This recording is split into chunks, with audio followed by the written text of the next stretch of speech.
Welcome to Civics in a Year, the podcast that makes civic literacy fast, accessible, and surprisingly engaging. In just 10 minutes an episode, we'll tackle one of 250 essential questions about American democracy, how it works, why it matters, and what it means for you. Whether you're a student, a teacher, or just someone who wants to better understand your country and your rights, you're in the right place. Civics in a Year is powered by the Civic Literacy Curriculum from the Center for American Civics and is produced in partnership with the School of Civic and Economic Thought and Leadership at Arizona State University. Welcome back to Civics in a Year. We are continuing our conversation on freedom of religion. So again, if this is the first episode you're listening to, the previous one we talked about the Establishment Clause, and the one before that, we kind of did an overview on freedom of religion. And this is complicated. It's not easy. And there's a lot to this one clause in the Constitution. So we have Dr. Bienberg back. Dr. Bienberg, last episode, we talked about the Establishment Clause. Today, we're going to talk about the Free Exercise Clause. What does free exercise mean? Well, one thing that, as we joked about, we were talking about establishment, but we kept bringing up free exercise. And I suspect when we talk about free exercise today, we'll keep talking about establishment because, as you said, many people interpret them as sort of two clauses, but they're, I think, better understood as sort of complementary with a sort of shared purpose. I know that's something my colleague Paul Carice talked about in the first one of these. But free exercise, at the very least, is basically designed to avoid religious persecution. What it means beyond that is a little more contestable, but that's sort of the baseline that everybody can agree on. Effectively, the court has built up, and I'll try not to get too con law nerdy here, even though that's my day job, but the court has basically built up two lines of doctrine on how to interpret the Free Exercise Clause. One, I will call sort of the more traditional perspective or the narrower perspective, effectively holds that the Free Exercise Clause is an anti-persecution and an anti-discrimination provision, but does not create effectively a zone of sort of broader claims of religious autonomy. So that sounds very abstract. What do I mean by that? Classic case of that is in Reynolds versus United States in the 1870s.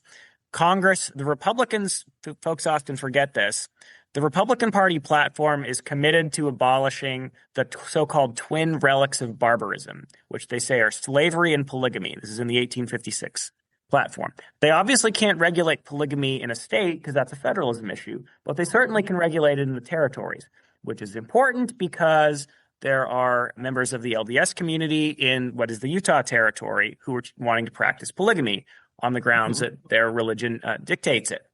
And a member of the LDS Church basically says this violates free exercise. I need to be able to practice my religion. This is a key tenet of my religion. Therefore, this violates free exercise. And the Supreme Court unanimously, there's one that's like a little sort of special concurrence for jurisdictional reasons, but basically unanimously says no. They say the purpose of the Free Exercise Clause is to avoid religious persecution, but it is not to create an exemption from a law that is passed for a general public good. And they say this law was not passed because the federal government hates the LDS Church or hates the Mormons. They say this law was passed because Western civilization for centuries has viewed polygamy as barbarous. It's viewed as anti-woman, right? There are basically good government reasons why one would be against polygamy without basically trying to do this for religious persecution. And so the court rejects their claim, the LDS Church's claim at that point. Obviously, a few years later, they move away from that as a doctrine. That case is sort of the foundational one. It comes back up in the 1990s. It comes back up a few times, but its probably most famous articulation is in the 1990s, a case called Employment Division of Oregon versus Smith, in which effectively a group of Native Americans, I'll simplify the case facts a little bit, but basically they are unable to collect unemployment benefits because they have been deemed drug users, because they have been using peyote. And the statute says that effectively you can't get unemployment benefits if you've been effectively a convicted drug user. And they say, look, this violates our free exercise because we need to use peyote for some of our religious rituals. And Justice Scalia, writing for the Supreme Court, says, no, Reynolds basically gets it correct. This isn't being implemented because the federal government in this case is anti-Native American. They're doing this because they're trying to basically regulate various kinds of drugs as sort of a broader scheme. And Scalia doesn't really lay out the sort of originalist argument for this. In that case, he does a few years later in a 1997 case. This one's just mostly Reynolds got it right. The dissenters take a very different perspective, though. And they're basically pushing for the position that pops up in the 1960s, which is a much more expansive version of free exercise. And this doctrine effectively says that you should be able to practice your religion, even if that means that you are effectively getting some level of exemption, judicially enforced exemption from those laws. Legislatively offered exemptions have a very, very old history. So Quakers were often explicitly exempted from militia laws. I know Paul Carice was talking about oath or affirmation in the earlier podcast again. So ways to do that through the legislature, but the court is saying, no, we should interpret the free exercise clause to sort of judicially protect a sphere of religious practice. The sort of Smith-Reynolds position says that effectively makes every person a law unto himself, because you can himself or herself, because you can just say, look, my religion requires me to insert thing here. And so the doctrine on that it struggles, and it gets really common law technical. It uses these doctrines called strict scrutiny, and you have to have compelling government interest and so on. But effectively, this argues that there should be a baseline presumption that unless it's going to seriously disrupt the enforcement of law, religious claims ought to be honored. And this is actually one of the places where I think there's potential really interesting movement in the doctrine going forward, because historically, originalists sided with Scalia. I'm focusing on originalists because that's basically what the bulk of the court is at this point. Historically, originalists sided with Scalia, and they would interpret the founding texts. They would interpret the state constitutions, some of which explicitly say things like, you do not get your religious claims do not mean that you can disrupt the public peace and whatnot. More recently, many originalists, largely with the work of Michael McConnell, have argued sort of the Sherbert line of cases, even though it was originally sort of developed by progressives like William Brennan, that's actually the correct way to do that. The court has been goaded to disregard Smith and move toward the broader interpretation in the last few years. They haven't done that. Now, that being said, and there's some great historical ironies here, when the Smith opinion came down, Scalia particularly, but the Supreme Court in general, was widely criticized by Congress, criticized by the president. You can go back and read the speeches. I assigned them to my students, where you have Chuck Schumer, Ted Kennedy, Orrin Hatch, like big figures in both parties, President Clinton, basically all saying Antonin Scalia hates religious people. And so therefore, as far as federal law is, we're going to reimpose the more protective test, that you get sort of a threshold religious exemption. They originally applied that to everything, but it gets struck down on federalism grounds as applied to the states. So states are not bound by that Religious Freedom Restoration Act. Some of them have it in their own state law, but it is still a law of Congress. And this is why, if you remember the Hobby Lobby case, one of the things I like to do, as I joke to my students, is make con law boring, make law boring. Everybody had these grand visions that Hobby Lobby was this sweeping discussion of like religious liberty, and it's not. It's basically a boring interpretation of whether the Dictionary Act and the definition of when persons means natural person and when person means a corporation. So the Dictionary Act goes through and sort of spells that out. Which one of those definitions is supposed to apply in RFRA? But the sort of the funny irony is Scalia is part of that majority applying RFRA, which was a statute that was passed basically as a criticism of him and his jurisprudence. So I sort of imagine back behind Chambers, he was chuckling about that. So now, kind of connecting back to the previous podcast, the court, while still basically using Scalia's definition of the narrower anti-persecution thing. And it should be emphasized. There have been times when communities have basically said, we hate this religious group that's moved in, let's stick it to them. And they will pass a law that's very clearly designed to sort of run them out or to be discriminatory. Even under Smith, Scalia would say, yeah, absolutely. So there's a famous case from Hialeah about regulating Santeria sacrifice practices about 20 years ago along these lines. So that's not to say it doesn't do anything, but basically it's supposed to be suppressing explicit religious persecution. Now, in order to avoid violating the Establishment Clause, through the late 20th century, states, municipalities, and others would pass laws that would say, we're going to extend some benefit, but we're not going to extend it to religious people. So the cleanest example of this would be, say, school vouchers or subsidy, something along those lines. Whether that's directly or there's a case that came up in 2017 about whether you could apply to collect tires to rebuild your playgrounds. And Missouri was trying to avoid the Establishment Clause problem, and so they said everybody basically can get these tires except for religious institutions. And the religious schools said, well, this is seemingly violating even the narrow interpretation of the Free Exercise Clause because you are imposing a burden on us as religious people that you're not imposing on everybody else. It's not just anybody can come get a tire. It's everybody can come get a tire unless you're religious.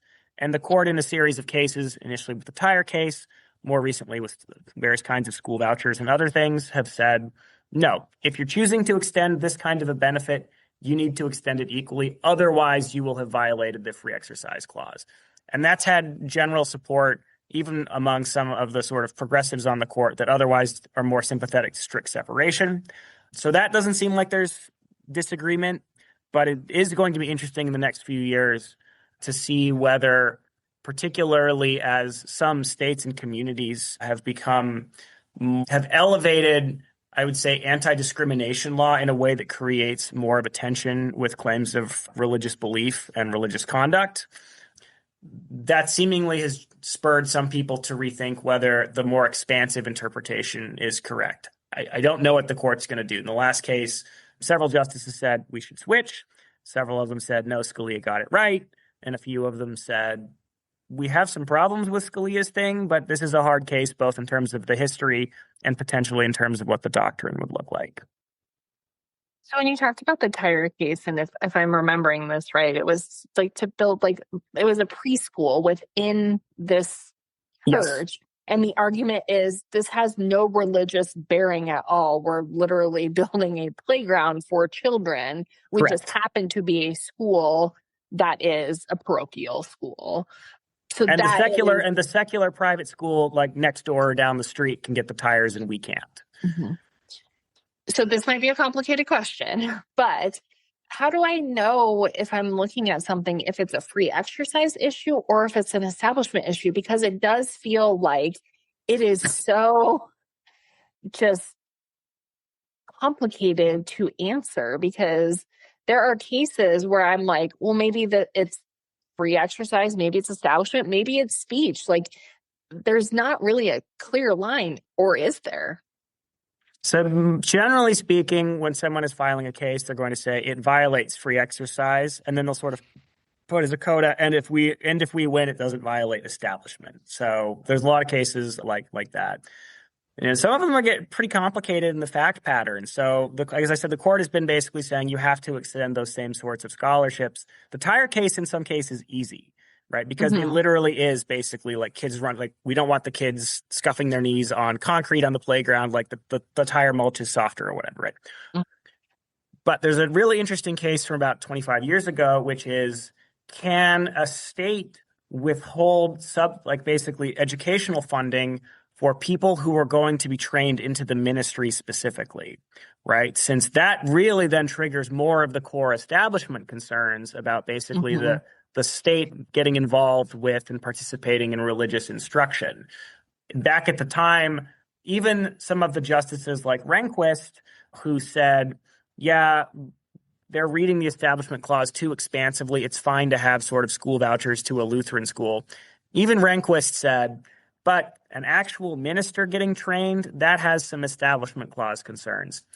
The dissent in that case effectively said, look, if you said you can get a scholarship, whether you're studying engineering or English or theology to go be a minister, it should be the same. You don't have to make the scholarship, but you can't say, except for you religious people. The courts in the last 10 years, as they've been applying that sort of, there's neutrality, they have explicitly said, this doesn't apply to that really, really factually convoluted case of ministerial training, because that one is so inseparable with Establishment Clause concerns, even under a narrower understanding of the Establishment Clause. So you're absolutely right. And this is one of the things to, again, emphasize one of the themes, which is we really need to treat these two clauses sort of in a conversation with one another.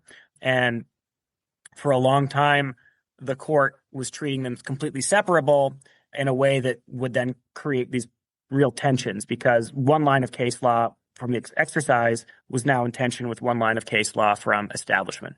So whether you think that the court has gotten it right of late in terms of fidelity to history and original understanding or the outcomes that you're seeking, it does seem like those tensions are probably decreasing.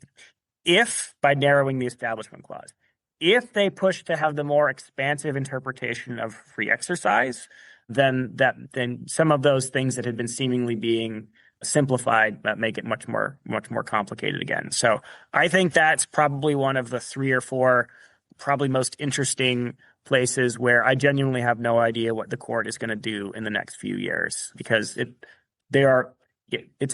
really interesting. It's a bunch of originalists, but they're basically squabbling over whether Scalia gets it right or their favorite con law professor originalist gets it right. So I don't know what they'll do. But fundamentally, again, this to sort of reiterate and kind of is that the purpose of this is a sort of more unified interpretation of basically a freedom of religion in which conscience is fundamentally protected. But, and this will implicate and sort of foreshadow what we'll talk about with free speech. The line between conscience and conduct gets really, really messy on top of the relationship between establishment and free exercise. But fundamentally, it is worth emphasizing, this is something Paul Carisse pointed to, that I think it's overstated to say the First Amendment is first because it's important, but it is striking that, because that's historically not true for what we've talked about in other podcasts, but it is striking that's received such an early consideration in the Bill of Rights as it does in many state constitutions. Dr. Weinberg, thank you so much. Again, we've gone through the free exercise clause here. We've gone through the establishment clause. We're going to go through speech. Like this is the fun, and this is why we're doing Civics in a Year, to really dive into this. So thank you. Thanks for joining us on another episode of Civics in a Year. If you enjoyed this episode, be sure to subscribe and share it with someone who cares about a constitutional republic as much as you do. For more episodes, resources, and updates, follow us on social media or visit us at civics.asu.edu. Make sure to check out the show notes for any relevant links.